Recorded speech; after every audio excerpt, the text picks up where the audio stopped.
22º dia da Quaresma de São Miguel Arcanjo, dia 8 de setembro, dia da Natividade de Nossa Senhora. Vamos cantar parabéns para ela hoje, padre.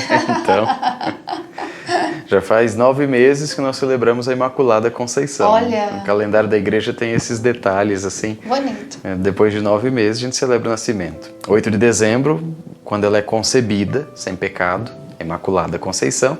9 meses depois, exatamente 9 meses depois, se celebra o nascimento da Virgem Maria, né? Por isso, a Natividade de Nossa Senhora. E para nós lá em Aparecida, uma data mais especial, né? Não só pela razão litúrgica, mas também porque é o dia da nossa padroeira, a Senhora da Conceição Montesina. Então, um dia de muito movimento, de muitos peregrinos chegando e saindo ali do santuário.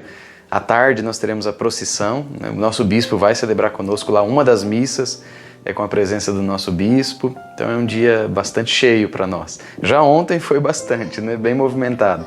Hoje, muito mais. É feriado lá? Hoje? Lá sim. E as cidades ali em volta, algumas dão ponto facultativo. Esse ano ainda mais por ser sexta-feira, né? Uhum. Mas já é costume que ali algumas cidades deem um ponto facultativo no dia 8, porque sabe que o pessoal tem promessa, tem devoção à Nossa Senhora. Então tem um movimento muito bonito, vale a pena. Quem não conhece, fica o convite ainda. Hoje dá para ir lá celebrar com a gente. Ou amanhã, no sábado, né? No domingo também ainda tem a festa, porque lá a gente lembra, né, aquele prodígio do incêndio, do qual saíram ilesas as 3 imagens de madeira, a Virgem Montesina, São Sebastião e o Divino Espírito Santo. Por isso que os 3 são sempre celebrados juntos nessa época. Talvez a gente fale aqui, o pessoal ache estranho, mas São Sebastião é em janeiro. Mas é por conta desse episódio da história do santuário, em que houve um incêndio que destruiu absolutamente tudo e restaram apenas essas 3 imagens intactas. Então, a partir daquele ano, né, do ano seguinte, melhor dizendo, os 3 foram celebrados juntos, né? Então, Virgem Montesina no dia 8, São Sebastião no dia 9 e o Divino Espírito Santo no dia 10. Então, se não puder ir hoje, ainda tem amanhã e depois. Hoje, na verdade, não é um feriado, é um dia santo, então, lá para vocês, né? Isso, é. É um dia santo sim, de guarda, né? É o dia da padroeira, né? Uhum. No nosso caso. Que bom, e nós aqui vamos rezando, vamos trabalhando, né? Mas vamos rezando também, mas essa arma, né, espiritual dentro da arma maior, que é a igreja, diante de tudo aquilo que ela nos oferece e que nós temos que buscar. E talvez pareça um pouco estranho falar, nós temos que buscar o sacerdote. Mas não é o sacerdote que tem que vir atrás da gente, não? É nós que temos que buscar o sacerdócio ou o sacerdote. É isso, padre? Porque dá a impressão, assim, que realmente o sacramento, a gente já até mais ou menos mencionou isso. Quando eu sou batizado para me tornar filho de Deus. Então é uma graça que eu busco, que eu recebo para minha santificação pessoal. Quando eu sou crismado, eu estou confirmando o meu batismo, né? Quando eu comungo, eu recebo a Eucaristia, é para minha salvação, para minha santificação. Com o matrimônio e a ordem não acontece assim, porque é um sacramento que eu recebo para o outro. Então é um sacramento de serviço, tanto o matrimônio, porque a gente já falava isso, né? Um tem que buscar o bem do outro, o marido a salvação da mulher, a mulher a salvação do marido, e os dois juntos a salvação dos filhos, né? Criar cidadãos para o céu, gerar cidadãos para o céu. E no caso do sacerdote também, né? O sacerdócio também a ordem, é um sacramento de serviço, porque eu não sou ordenado para mim. Eu não vou diante do espelho para me absolver dos meus pecados, né? Mas eu estou ali no confessionário para absolver os pecados daqueles penitentes que buscam o arrependimento, né? Aliás, buscam o perdão de Deus com o seu coração contrito. E a propósito, só falar uma coisinha da confissão que eu não falei no dia que a gente conversou sobre ela. Uma coisa que é importante a gente ter quando vai se confessar é a detestação do pecado. Eu esqueci de falar isso, então já vou aproveitar, já que uma coisa está ligada à outra. O que é a detestação do pecado? É você se arrepender de todos os pecados de uma só vez e para sempre. Então quem ensina isso é São Francisco de Sales. Eu preciso, quando vou me confessar, ter detestação ao pecado. Eu preciso ter ódio ao pecado. Eu não posso ter intenção de pecar de novo. Então, o que é a detestação? É você se arrepender de todos os pecados, de uma vez e para sempre. Porque se não houver essa detestação, o perdão não pode ser dado. Ou ele fica ali com um obstáculo, né? Ele não acontece de maneira plena. Então, quem é que pode dar esse perdão? O sacerdote. Você tem que ter a contrição, a confissão e a satisfação. Né? Tendo a detestação ao pecado, você busca um sacerdote, se confessa, recebe o perdão. Se você, a gente falou isso, busca o psicólogo, busca o psiquiatra, busca o médico, né? Eles têm como te ajudar nas devidas áreas, mas eles não vão te dar a graça do perdão. Isso só um sacerdote pode dar. E é nesse sentido que o sacerdócio é uma arma espiritual, não só para o sacerdote, porque para ele é assim, uma graça imerecida, né? Mas também para os outros, porque eu acho que foi Padre Pio que disse isso, que o demônio sai mais derrotado de uma confissão do que de um exorcismo. Então é por isso que o sacerdócio é também uma arma espiritual. Em primeiro lugar para o sacerdote, sim, mas também para aqueles fiéis que necessitam da graça comunicada por ele. É por isso que ela é uma arma. E a gente está insistindo nisso nessa semana, principalmente porque a gente vai vendo que existe uma cultura, não só uma cultura laica, como às vezes a gente ouve dizer, né? O Estado é laico, não sei o quê, para não misturar religião com certos outros assuntos. Mas a gente vai vendo que no fundo, não é isso que acontece. Na prática, o que está existindo é uma cultura anticatólica, anticlerical. Então vão querendo tirar o sacerdote não de destaque, né? Mas vão querendo tirar dele o seu papel, relegando a outros que não agem da mesma forma. Então nós vamos vendo essa cultura anticatólica que persegue a igreja, persegue os padres, né? Vão querendo desprezar esse poder sacramental de que eles são investidos.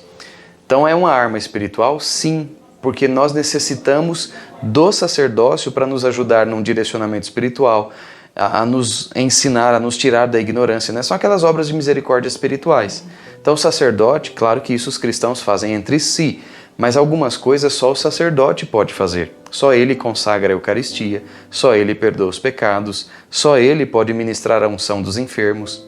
Então vejam como que algumas coisas dependem da presença e da atuação de um sacerdote. É nesse sentido que ele é uma arma espiritual. E buscá-lo é necessário, né? Claro que realmente é missão do padre ir ao encontro das necessidades do seu povo. Sim, tudo isso são necessidades pastorais. Mas, para muitas outras coisas, depende também da abertura daqueles que necessitam, de eles virem buscar, né? Então é uma via de mão dupla, vamos pensar assim, tá? O padre tem a responsabilidade de cuidar do seu povo, de ir aonde estão os necessitados, de ajuda espiritual, de ajuda material, só que ele também não dá conta de tudo sozinho, né? Então é preciso que, da parte dos fiéis, também exista esse movimento de busca, de vinda, né? O padre vai, o fiel vem. Então por isso que o sacerdócio é hoje apresentado como uma arma espiritual. Por quê? O diabo tem ódio aos padres. Ele tem ódio porque ele sabe o poder de que o padre é revestido.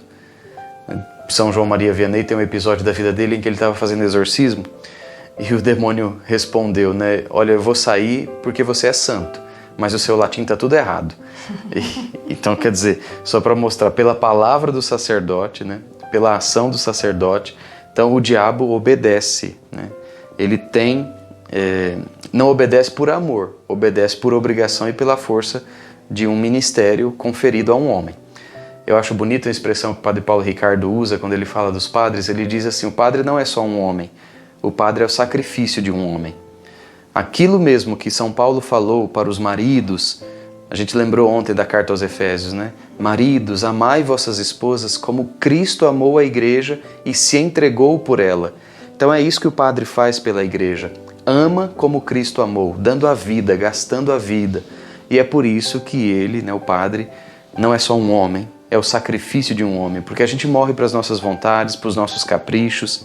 Aliás, esse é o sentido da batina, né? É uma mortalha. É um modo de dizer, eu morri para o mundo para viver só para Deus. Então eu sou esse sinal de Deus no meio das pessoas. E o diabo tem ódio a isso. Porque cada vez que a gente vê um padre, que a gente pede a bênção a um padre, é ele perdendo espaço, né? É o diabo perdendo espaço. Então, em que sentido o sacerdócio é uma arma espiritual? Não só para o padre, mas também para os fiéis. Porque ele tem meios de comunicar a graça do perdão, de nos dar a Eucaristia, coisas que vão derrubando e destruindo todas as armadilhas de Satanás. Então é por isso que a gente precisa buscar, né, de ir ao encontro de um padre que nos oriente, que nos aconselhe, né, de um padre que possa exercer a função para a qual ele foi ordenado, de viver realmente o sacramento da ordem como um serviço. E é por isso que ele é hoje apresentado como uma arma espiritual.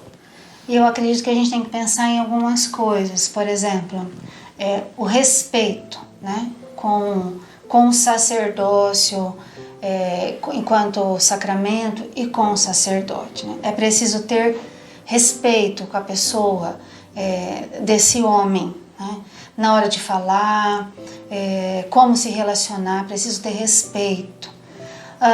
É preciso buscá-lo, porque a gente busca, como a gente disse, busca psicólogo, psiquiatra, busca todo mundo, mas não busca aquilo que o sacerdócio pode nos oferecer através do sacramento. A gente pede orientação, opinião, às vezes para todo mundo, pode buscar, mas a gente não vai para o padre e fala: padre, está acontecendo isso, né? Estou confusa, isso que eu estou fazendo, o que a igreja diz, padre? Estou vivendo essa situação na minha casa, no meu trabalho, o que a igreja diz a respeito disso, né? Estou vivendo lá no meu trabalho um momento difícil, estão me obrigando a fazer algumas coisas que moralmente eu entendo que não é bom, ou que até mesmo, né, vai contra aí a vontade de Deus. O que eu faço? É meu chefe, obedeço, não obedeço? Até onde vai a obediência? Até onde eu vou dizer, olha, não aqui, né? Então a gente não busca o sacerdote para esse tipo de orientação. Outra coisa, né, é um homem ungido, consagrado. Então cuidado com aquilo que a gente fala do padre. Para quem a gente fala, ele não é santo, mas a gente não precisa e não deve ficar falando das fraquezas do padre, né? É preciso rezar pelo... Ele disse, olha lá, né, como eles são tentados, a gente já sabe disso. Então, essa postura de respeito, de oração, de companhia, é preciso fazer com que o padre sinta que ele não está sozinho, que ele tem você, que é da paróquia, da pastoral, ele precisa se sentir amparado. Penso que isso é muito importante para vocês, né, padre? Dom Bosco diz assim: se um padre vai para o céu, ele leva uma multidão com ele. Olha lá. Mas se ele vai para o inferno também. O contrário também é verdadeiro. Cuidado. Então rezar muito pelos padres para que eles não vão para o inferno. Porque padre vai para o inferno também, né? Então, se a gente não vive de acordo com a graça que recebeu, isso será um dia uma grande vergonha. Isso vale para nós sacerdotes, porque a graça do sacerdócio é uma graça que, assim, nem tem palavras para descrever. Mas para todos nós isso vale. Todos nós recebemos a graça do batismo, de sermos chamados filhos de Deus. Isso no céu será glória. Eu correspondi à graça de ser filho de Deus, né? Eu vivi de acordo com aquilo que se espera de um filho de Deus. Isso no céu vai ser glória. Se eu vou para o inferno, isso para mim vai ser vergonha. Porque aquilo que era motivo de glória no céu vai se transformar em vergonha no inferno. Então, muito mais para o sacerdote. Por isso que a gente necessita da oração dos fiéis para nos fortalecer, também para nos ajudar a nos mantermos fiéis a essa graça que imerecidamente nós recebemos, mas fomos chamados, escolhidos. Às vezes é uma coisa que muita gente não entende. O pessoal fala principalmente da confissão. Eu vou falar dos meus pecados para um comedor de arroz e feijão que nem eu? Sim, o padre também come arroz e feijão como você, o padre também peca como você, mas ele é um canal da graça de Deus, escolhido por Deus, preparado para poder conferir, né, administrar os sacramentos. Então você não tem que considerar a pessoa do padre, mas aquilo de sobrenatural que acontece nele. Sim, Deus se serve daquele homem, daquele jeito, com aquele temperamento, mas uma coisa sobrenatural acontece ali. E nesse sentido, a gente precisa realmente ter esse respeito, essa reverência, né? Acho que nada mais justo, mesmo porque a gente lembra com certa saudade daquelas imagens do padre visitando a família no domingo, né? E aquela festa que a família fazia porque o padre veio em casa. Então, realmente isso é saudável, é salutar, né? Faz bem para a comunidade, faz bem para o padre. Então, realmente, a gente precisa resgatar essas coisas. E a oração de vocês, né, dos fiéis, por nós, ela é necessária. Eu ia falar uma coisa, agora me fugiu, mas foi sobre algo que a Sandra comentou. Se eu me lembrar depois, eu completo. Mas ia nessa linha, desse comentário que a Sandra fez, né, sobre a reverência, o respeito, né, sobre os limites do padre, né, os limites humanos. Deus age na natureza, né? Ele não, a graça supera a natureza, mas supõe a natureza também. Então é necessário que a gente compreenda tudo isso para poder beber, né, de maneira mais fecunda, proveitosa, do ministério dos nossos sacerdotes. E aí sim, a gente vai entender por que o sacerdócio ele é uma arma espiritual. Então é isso, né? Se aproximar do padre, chamar ele para almoçar em casa, né? Ele não é uma pessoa... me entendo, não é uma pessoa importante, mas é uma pessoa especial, né? Estar perto de alguém assim, um sacerdote, um ungido que traz toda essa graça, a gente vai meio que esbarrando na graça também, né? Então, realmente ser presença na vida do padre, da sua paróquia, aquilo que você vê, que você percebe é uma fraqueza, rezar, né, por ele, por aqueles padres que você fala, nossa, às vezes a pessoa assim, nossa, aquele padre, meu padre Sebastião é uma benção. Fala, então reza para ele. Reza para ele ficar cada vez mais firme, porque a gente sabe que quanto mais canal da graça nós somos, mais a tentação tá ali, né? Prestes, envolvendo para dar uma rasteira. Aí para aquele padre então que a gente vê que, enfim, reza também, porque ele também precisa da nossa oração, do nosso carinho, da nossa companhia, do nosso apoio. O padre precisa saber que ele não está sozinho, apesar de viver sozinho, porque até faz parte, né, da dinâmica ali do sacerdócio, mas o padre precisa saber que ele pode contar com você, lá da paróquia, com a sua pastoral, com o seu movimento. Isso eu penso que dá força, né, padre? Eu sei que assim, humanamente a gente fica escolhendo, né, o padre mais simpático, aquele com que a gente se identifica mais. Eu entendo tudo isso, esses movimentos humanos, né, da nossa emoção. Mas, gente, a missa que você participou daquele padre, ela é válida, né? Mas ele não fala tão bem quanto aquele outro. Mas é padre. A não ser que haja também para ele algum impedimento, porque do mesmo jeito que existem matrimônios nulos, existem também ordenações nulas, né? São mais raras, mas existem. Ou existem sanções que às vezes a igreja dá aos seus filhos padres, que também os limitam com relação à administração dos sacramentos. É que hoje, mais ou menos, entre aspas, acontece automático, mas não é bem assim. Eu fui ordenado, eu já posso sair celebrando missa, atendendo confissão? Não. Eu fui ordenado, o bispo vai me dar o uso de ordem. Então, eu posso celebrar? O bispo vai dizer se eu posso ou não. Eu posso atender confissões? Antigamente, olha a prudência da igreja. Se eu não estou enganado, tá?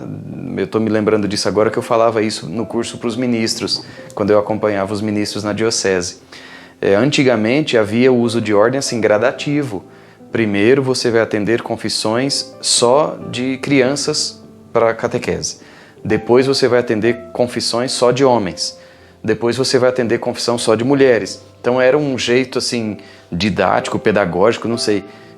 Só para mostrar, não é porque eu sou padre que eu já posso sair fazendo o que eu acho que devo. Existe o uso de ordens, né? Então a igreja, ali na pessoa do bispo, olha, padre fulano de tal, é ordenado, mas ele não pode celebrar, ele não pode, porque existe isso, né? A gente deve obediência ao nosso superior. Meu sacerdócio só tem sentido ligado ao sacerdócio do bispo, porque eu, como sacerdote, sou colaborador do bispo. Então, fora da vinculação com o bispo, meu sacerdócio não tem sentido nenhum.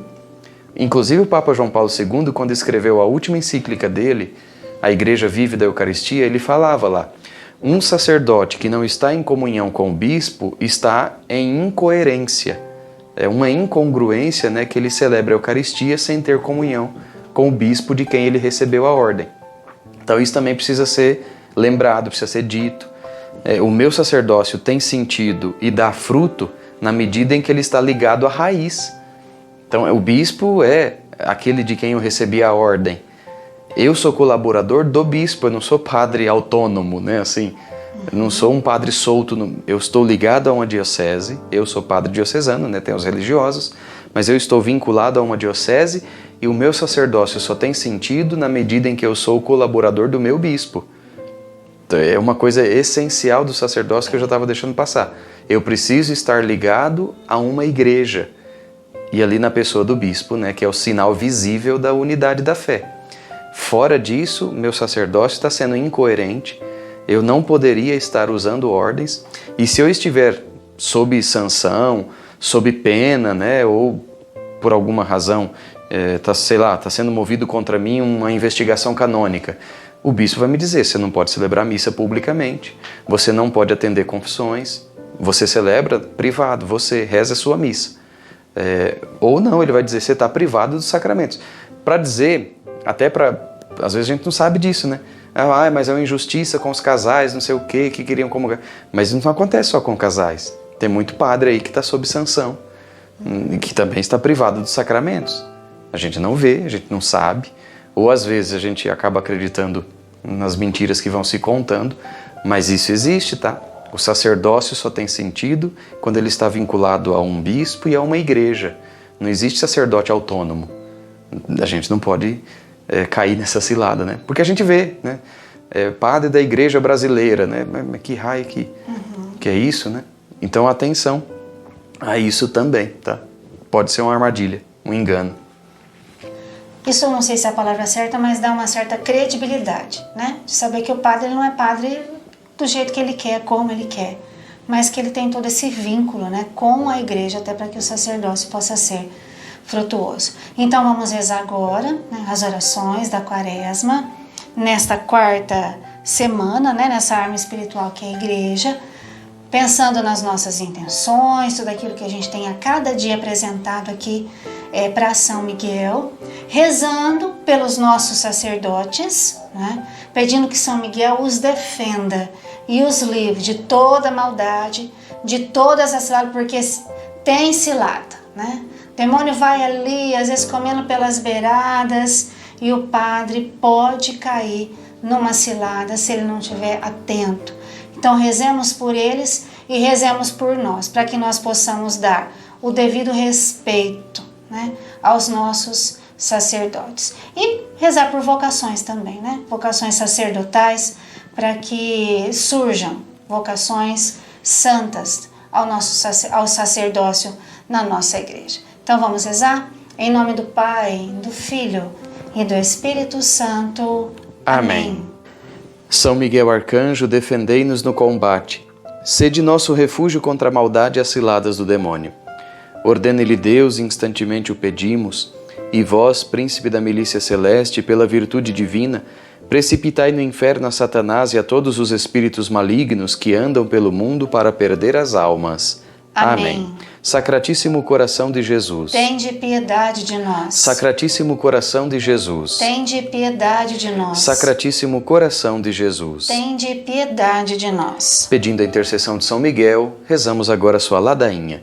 Senhor, tende piedade de nós. Senhor, tende piedade de nós. Jesus Cristo, tende piedade de nós. Jesus Cristo, tende piedade de nós. Senhor, tende piedade de nós. Senhor, tende piedade de nós. Jesus Cristo, ouvi-nos. Jesus Cristo, atendei-nos. Pai celeste que sois Deus, tende piedade de nós. Filho redentor do mundo que sois Deus, tende piedade de nós. Espírito Santo que sois Deus, tende piedade de nós. Trindade Santa que sois um único Deus, tende piedade de nós. Santa Maria, Rainha dos Anjos, rogai por nós. São Miguel, rogai por nós. São Miguel, cheio da graça de Deus, rogai por nós. São Miguel, perfeito adorador do Verbo divino, rogai por nós. São Miguel, coroado de honra e de glória, rogai por nós. São Miguel, poderosíssimo príncipe dos exércitos do Senhor, rogai por nós. São Miguel, porta-estandarte da Santíssima Trindade, rogai por nós. São Miguel, guardião do paraíso, rogai por nós. São Miguel, guia e consolador do povo israelita,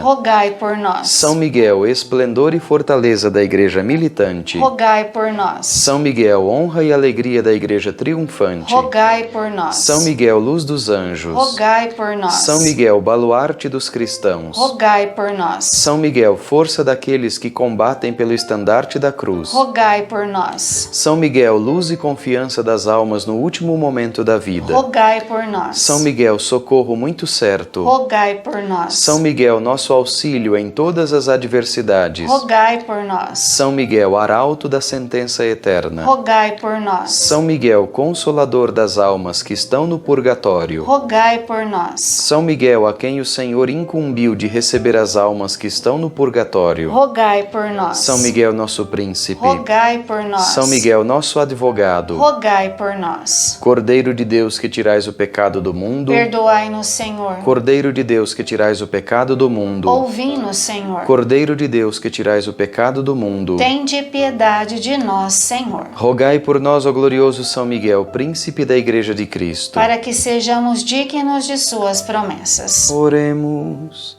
Senhor Jesus, santificai-nos por uma bênção sempre nova e concedei-nos pela intercessão de São Miguel essa sabedoria que nos ensina a juntar riquezas do céu e a trocar os bens do tempo presente pelos da eternidade. Vós que viveis e reinais em todos os séculos dos séculos. Amém. Virgem Maria, nosso auxílio, uma das armas espirituais, é a ela que nós vamos recorrer agora rezando. Augusta Rainha dos Céus, soberana Senhora dos Anjos, vós que desde o início recebeste de Deus o poder e a missão de esmagar a cabeça de Satanás, nós vos pedimos humildemente, enviai vossas legiões celestes para que sob vossas ordens e por meio de vosso poder persigam os demônios, combatendo-os por toda parte, reprimindo a sua audácia e repelindo-os para o abismo profundo. Quem é como Deus? Ó boa e terna Mãe, vós sereis para sempre nosso amor e nossa esperança. Ó Divina Mãe, enviai os santos anjos para nos defender e afastar para longe de nós o cruel inimigo. Santos anjos e arcanjos, defendei-nos e guardai-nos.